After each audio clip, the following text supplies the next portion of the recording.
Okey, hai, Assalamualaikum. Jumpa lagi kita pada malam ini. Okey, pada minggu lepas saya dah pun share berkaitan dengan interaksi antara haiwan. Kali ini saya nak share pula berkaitan dengan interaksi antara tumbuhan. Okey, yang mana kita revision sikit lah Interaksi antara haiwan ni, dia ada persaingan, ada kerjasama. Okey, kemudian ada mangsa-pemangsa dan juga dia ada simbiosis. Okey, simbiosis ada 3. Okay, mutualisme, komensalisme dan juga parasitisme. Cuma kali ni untuk tumbuhan, tumbuhan dia tak banyak. Okay, dia tak ada 3, 2 sahaja. Alright, dia ada parasit dengan parasit dan juga mutualisme. Okay, ada 3 juga mutualisme, parasit dan juga komensalisme. Alright, sekarang kita nak tengok dulu. Okey, apa menyebabkan tumbuhan ni bersaing? Okey, bersaing antara mereka lah. Sebab apa nak teruskan hidup? Sebab apa bersaing? Kerana keperluan asas yang terhad. Kerana terdapat keperluan asas yang terhad menyebabkan mereka terpaksa bersaing antara satu sama lain. Okey, untuk apa? Dia perlu keperluan asas ni, keperluan asas tumbuhan untuk menjalankan fotosintesis. Kemudian fotosintesis pula diadakan, dijalankan untuk menghasilkan makanan. Dan makanan tu pula akan dimakan oleh haiwan ataupun manusia. Okey. Jadi kita tengok sini interaksi. Okey, kita tengok apa faktor persaingan tumbuhan.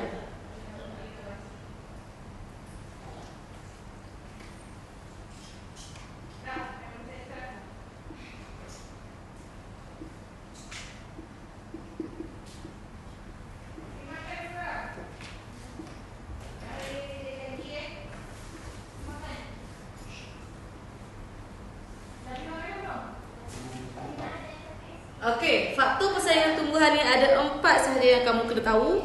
Okey, yang pertama ialah air. Kedua, ruang. Okey, kedua ialah ruang ataupun tempat tinggal dia. Yang ketiga, nutrien.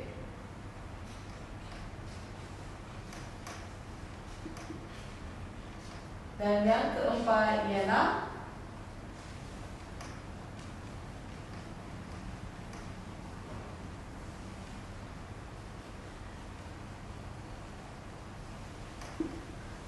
cahaya matahari.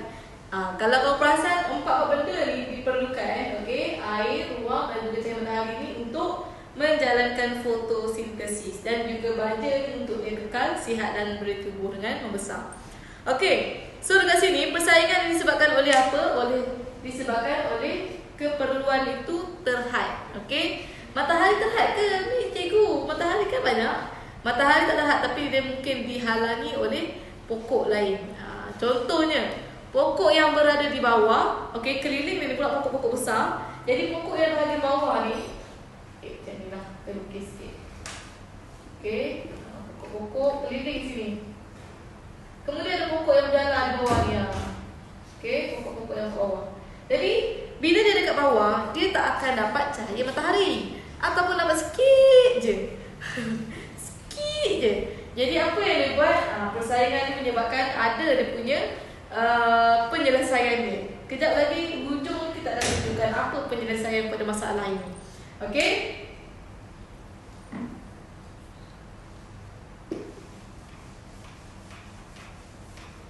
Alright. So kat sini kamu nampak ini adalah faktor persaingan dan juga persaingan antara tumbuhan ni dia sama macam persaingan haiwan. Dia ada yang sama spesies.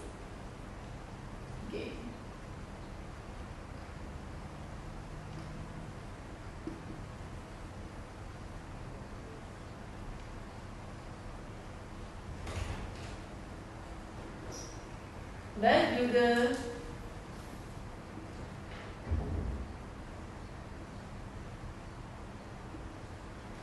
berlainan spesies. Yang sama spesies ni apa? Kita panggil istilah dia ialah intraspesies. Yang berlainan spesies ni kita panggil interspesies. Contohnya macam pokok kelapa dengan pokok kelapa bersaing. Okey, kalau yang berlainan spesies pula, contohnya macam dalam hutan kan. Dalam hutan ni dia macam jenis pokok. Jadi semua pokok duduk tempat yang sama, maka persaingan yang berlaku tu menyebabkan persaingan tu kita panggil persaingan interspesies yang berlainan. Macam pokok tinggi dengan pokok rendah, pokok besar dengan pokok kecil. Jadi dia orang keep on bersaing. Okey? Itulah persaingan ni dia orang untuk apa?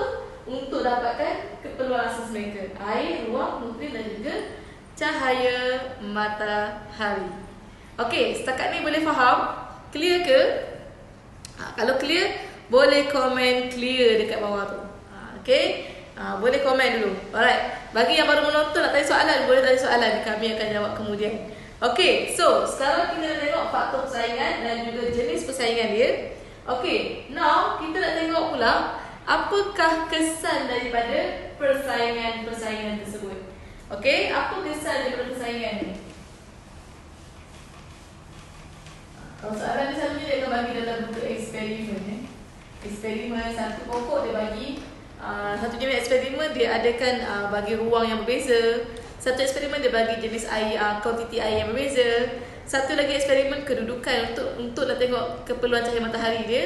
Dia letak kedudukan yang berbeza ataupun dia bagi kedudukan pokok besar dan pokok kecil. Kenapa jadi macam tu? Okey. Now kita tengok pula kesan persaingan antara tumbuhan.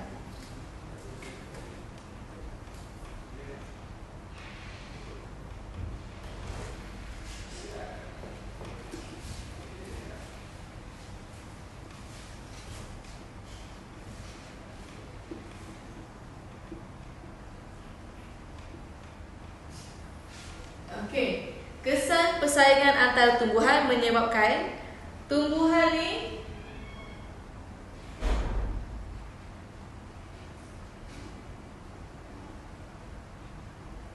tumbuh lurus. Okey, sebab apa tumbuh lurus? Sebab dia ni bersaing untuk dapatkan cahaya matahari. Okey, tumbuh lurus dan juga tinggi dengan daun tumbuh di bahagian atas, pokok, akar di bahagian bawah. Sebab apa daun ni nak dapatkan cahaya matahari, akar untuk dapatkan sumber air. Okey, tumbuhan juga yang berbatang lembut pula. Inilah macam tadi tu yang bawah ni, tumbuhan yang berbatang lembut.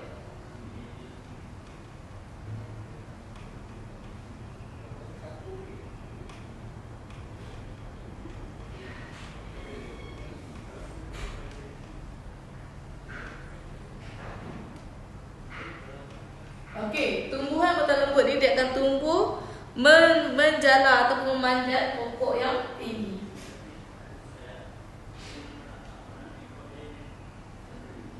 Okey. Tumbuhan yang biasa, yang batang keras macam tumbuhan biasa dalam hutan kamu tengok, dia selalunya dia akan tumbuh tegak. Jarang kita tengok pokok dalam hutan tumbuh sengit ke ni.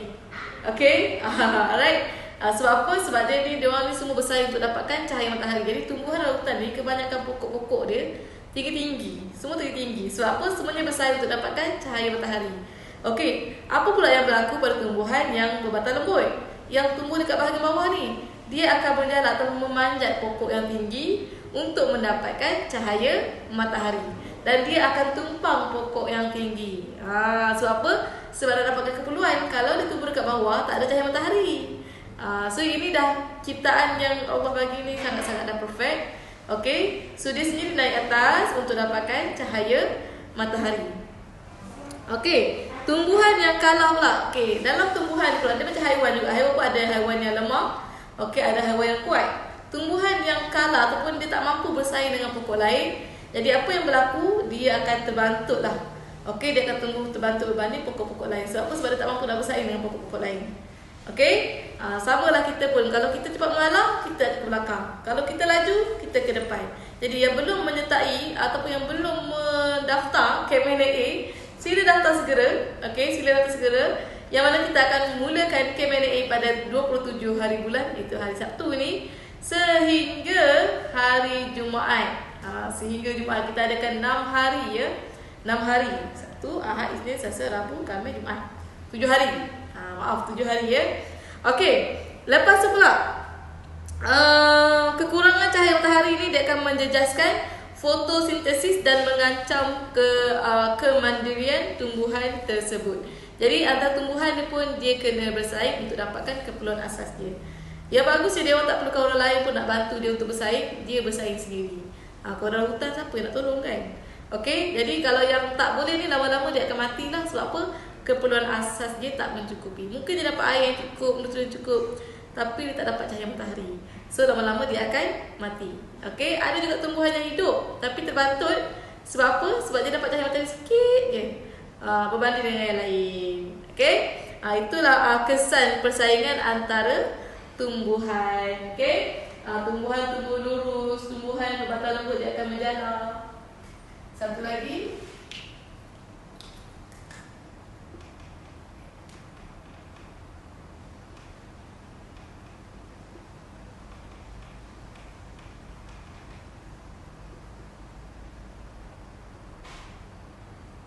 Akan terbantut. Alright? Tu dia. So kita tengok dah. Okay? So apakah masalah-masalah ni? Okay, persaingan ni. Jadi apakah penyelesaian masalah bagi persaingan yang berlaku ni? Okay, penyelesaian masalah dia, okay, bila semua nak tumbuh rapat-rapat, so dia akan menyebabkan ada tumbuhan dia akan mati. Okay, sebab apa tak boleh nak bersaing? Sebab apa? Ruang yang terhad. So penyelesaian masalah ini ialah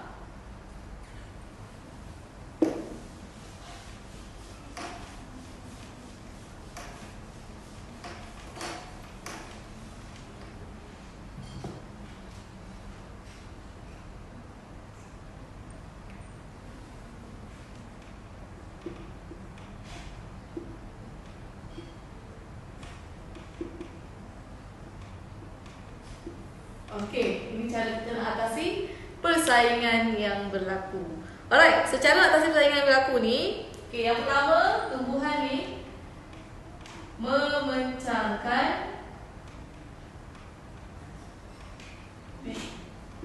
benih. Okey, dia memencangkan biji benih ke kawasan lain.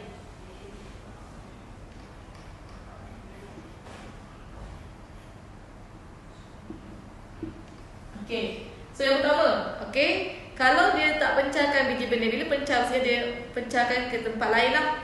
Okay. Jadi kalau tak pencahkan biji benih dia akan tumbuh dekat kawasan dekat-dekat dia. So ini menyebabkan persaingan tu berlaku dengan lebih dahsyat lagi kan, dengan lebih ekstrim. Jadi dengan cara ini dia selesaikan masalah persaingan ni dengan memencahkan biji benih ke kawasan lain. Topik ni kamu dah belajar pun pada tahun 5 dulu. Okay, tahun 5 kamu dah belajar cara pencaran biji benih. Okay, tumbuhan memencahkan biji benih. Ada banyak cara, melalui angin, melalui haiwan, letupan, mekanisme letupan, melalui air. Alright, kenapa? Sebab nak kurangkan persaingan. Okay, persaingan dari segi ruang. Alright. Lepas tu pula, dia ada akar yang panjang.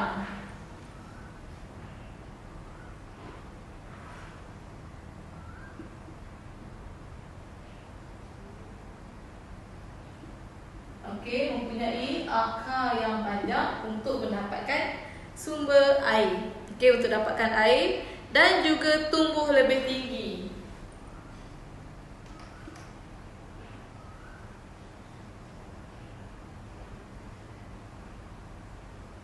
Okey, kenapa tumbuh lebih tinggi? Untuk dapatkan cahaya matahari. Okey, contohnya kan dalam satu kawasan ni dia ada biji benih ni dekat-dekat.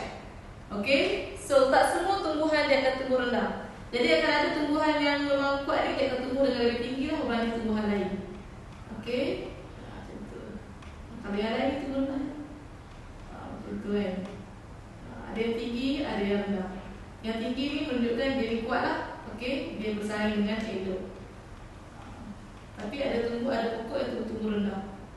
Sebab apa yang ni dia lemah lah, ada pokok-pokok yang lemah. Okay, ni selalu tanya dalam soalan K-Byte. Okay, kenapa tumbuhan ni tumbuh lebih tinggi sedangkan ruang dia terhad? Sebab apa? Sebab dia ni bersaing untuk dapatkan cahaya matahari. Okay, itu antara penyelesaian lah yang dapat diatasi. Kemudian ada pokok yang tak ada batang pula. Yang batang lembut ni dia akan memanjat pokok lain.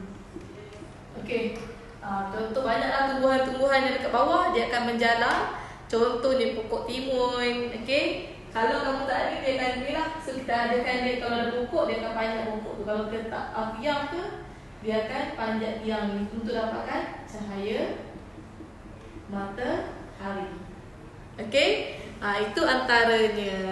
Alright, sekarang ni pula dalam bidang pertanian, manusia ni dia dah meminimumkan persaingan. Kalau nak kurangkan persaingan antara tumbuhan, okay, dengan cara apa? Dia tumbuh dengan jarak yang jauh, okay, dia tanam dengan jarak yang jauh.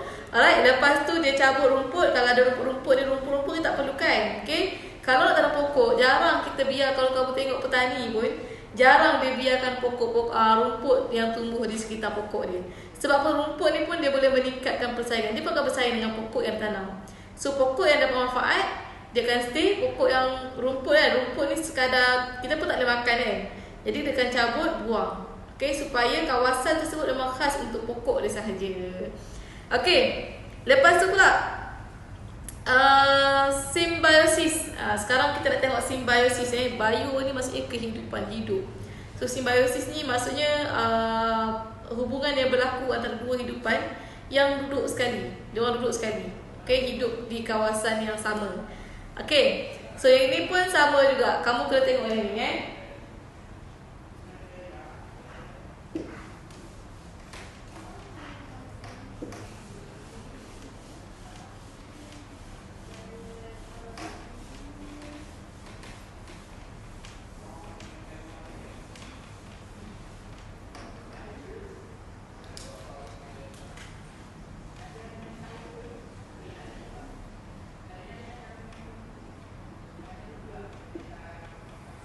Okay, simbiosis antara tumbuhan ni dia ada common. Saya butuh dulu.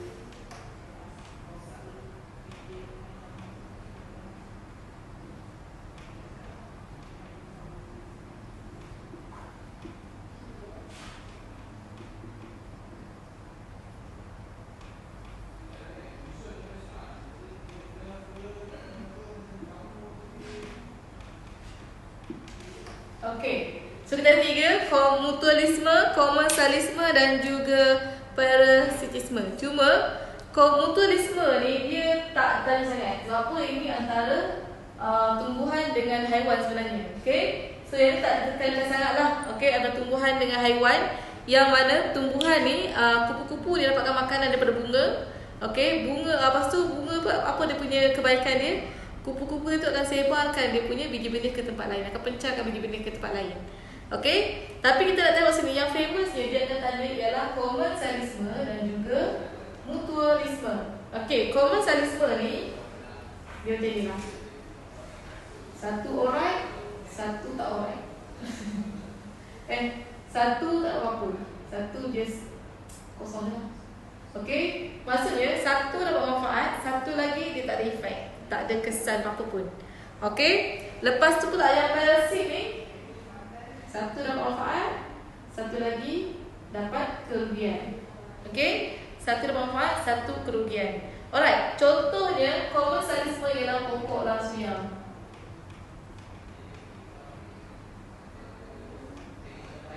Pokok langsuyang ni dia suka menumpang dekat pokok-pokok lain, pokok durian, pokok kedondong. Okay, pokok-pokok lain lah, pokok-pokok besar. Alright, tapi dia tumpang untuk dapatkan cahaya matahari dengan air sahaja. Alright, dia tak dapatkan nutrien daripada pokok tu. So, dia dapat manfaat, dia dapat cahaya matahari.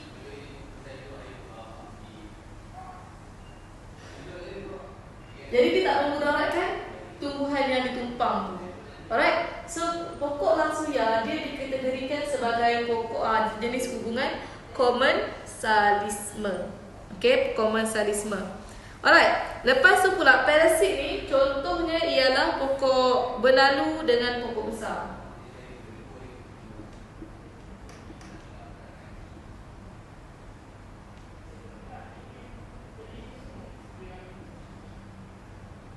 Pokok besar, tak kisahlah pokok apa pun dia akan tumpang dekat pokok lain. Okey, pokok benalu dengan pokok besar ni dia menumpang, okey, menumpang dia dapat keuntungan dengan menyedut nutrien dan juga air daripada pokok tersebut, dan pokok tu lama-lama dia akan kering dan akhirnya mati. Okey, Ada banyak lagi sebenarnya tumbuhan lain yang dikategorikan sebagai parasit ni. Cuma tumbuhan ni kamu kena ingat dua je, komensalisme dengan parasitisme. Mutualisme ni jarang-jarang ditanya. Okay, alright. So itu antaranya lah, antara interaksi antara tumbuhan. Okay, interaksi antara tumbuhan yang mana ini ialah komensalisme. Okay, komensalisme ni satu dapat manfaat, satu lagi tak ada apa-apa. Maksudnya tak ada rugi, tak ada untung. Yang ini pula ialah satu dapat manfaat, satu lagi dapat rugi. Okay, satu lagi dapat rugi. Alright, so kat situ kamu nampak. Alright, apa beza komensalisme dan juga parasitisme antara tumbuhan. Okay, contoh soalan lah kan. Contoh soalan dekat bahagian ni, dia bagi kita buat soalan dulu Kita buat soalan sikit. Okay, boleh faham yang ni? Padam lah. Okay, kamu yang terlepas ni boleh reverse mula, boleh screenshot untuk dapatkan notes. Okay, contoh tu soalan yang dibagi dalam interaksi antara tumbuhan ni, dia bagi macam ni. Okay, ni dalam kotak semayan lah. Okay, kotak semayan. Sama je saja walaupun lukisan tak sama, tapi saja sama je. Right? Satu ni ditanam dengan 5 ke 10. Okay.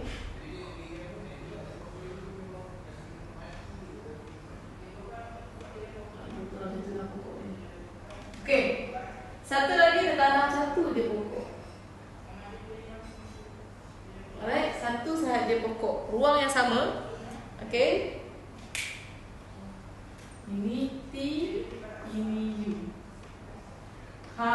Okay. So kamu nampak dia cakap pasal apa ini. Alright. Selalunya dia tanya, faktor yang dia tanya satu faktor je, sama ada air, nutrien, cahaya matahari ataupun ruang. Tapi kalau yang ini kamu nampak ni, of course kamu kena pasti dulu ini ialah ruang ruang. Okay, so pokok pasu T dengan U ni dia serupa dari segi saiz dan kandungan tanah dia sama. Okay, kandungan sama-sama. Anak benih kacang hijau yang serupa dipilih untuk penyiasatan ini. Pasu T ditanam dengan 5 anak benih. Pasu T 5 anak benih. Okey, dan pasu U ada 1 je anak benih. Dan kedua-dua ni tempatkan yang sama, yang memang terdedah pada cahaya matahari. Okey, so kamu kena nyatakan apakah dia punya pemboleh ubah. Okey, apakah pemboleh ubah dia? Pemboleh ubah dimanipulasi. Okey, so dimanipulasi kamu nampak sini apa yang berbeza, iaitu bilangan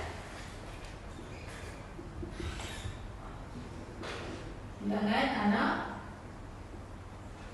pokok. Okey, dia berbeza kan? Okey, lepas tu pula apakah 3 pemboleh ubah dimalarkan?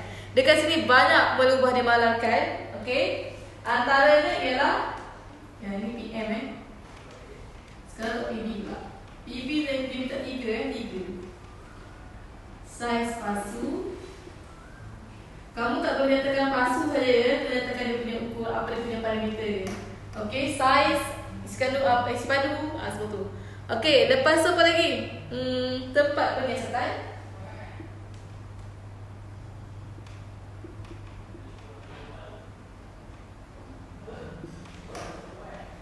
Dan juga kandungan tanah. Ini semua kamu dapatkan dalam soalan dia. Dalam soalan peperiksaan dia akan bagi. Okey, kalau tak bagi tu boleh report kepada cikgu kamu. Okey.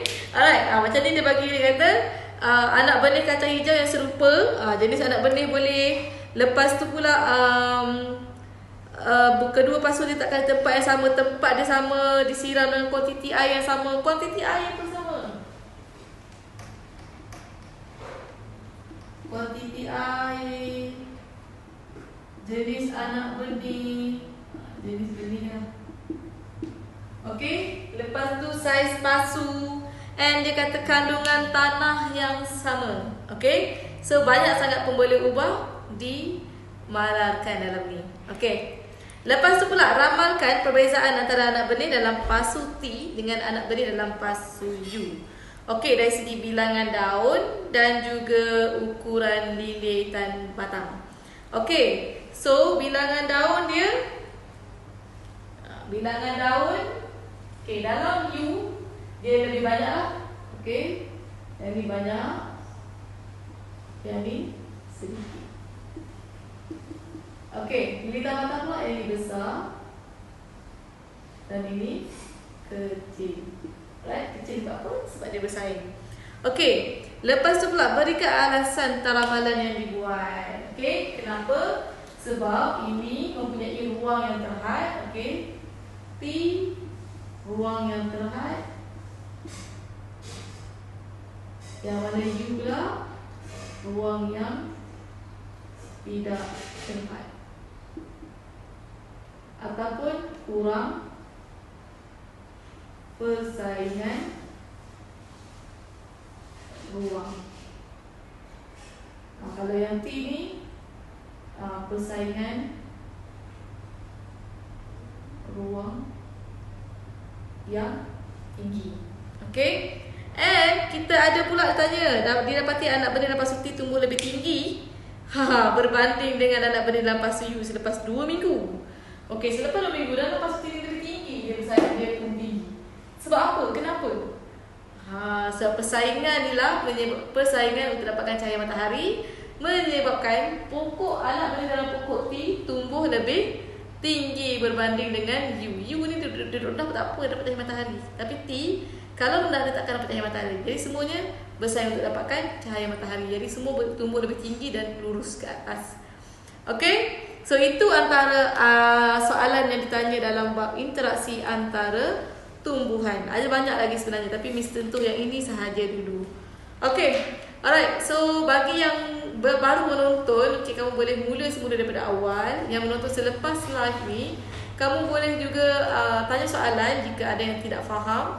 Okey, bagi yang faham boleh komen faham di bawah. Alright, boleh share juga dengan kawan-kawan yang lain. Jadi perempuan dan tonton yang ada anak darjah 6 boleh juga share dengan yang lain. Okey, yang mana pada hujung bagi yang menonton ni, okey, boleh juga revisi semula topik ini. Bagi yang belum belajar, boleh jadikan sebagai pendedahan awal untuk kamu akan belajar topik ni. Okey, alright. Kemudian saya nak ingatkan lagi, pada hujung minggu ni kita adakan Q&A untuk subjek sains, yang mana kita akan sentuhkan juga dua-dua kertas ya, dua-dua kertas.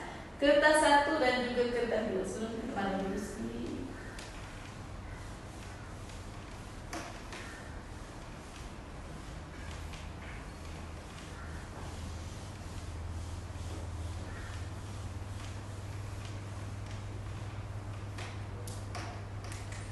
Okey, sains.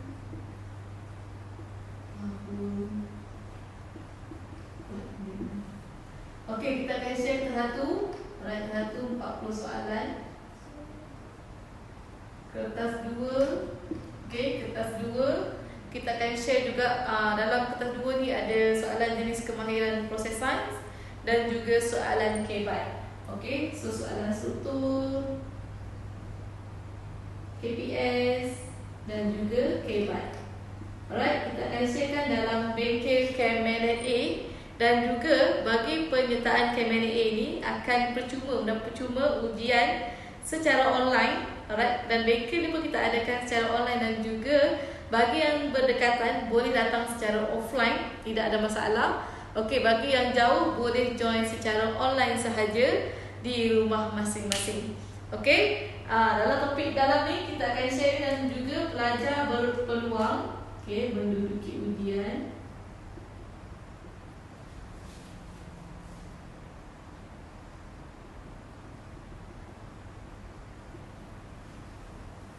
online. Lepas tu dapat sijil lagi. Okey, dapat anugerah pelajar Terbaik peringkat negeri dan kebangsaan. Alright. So itulah antara yang kita nak join dan kita nak kongsikan. Dan kita ada juga game menarik yang akan diperkenalkan. Okay, kita akan perkenalkan kepada pelajar. Dan game ni kita akan adakan secara fun-fun dan juga pelajar dapat menerima sesuatu benda baru. Okay, jika ada soalan boleh komen di bawah. Alright, boleh komen di bawah berkaitan dengan topik ini. Okay, kalau dah tengok selepas live ni boleh terus komen juga, kita akan respon selepas itu. Okay, so rasanya itu sahaja untuk malam ini. Okay, jika tiada apa-apa lagi saya akan sudahi malam ini. Okay, bagi yang belum mendaftar, cepat-cepat daftar, jangan lupa. Okay, itu sahaja untuk hari ini. Bye-bye. Assalamualaikum.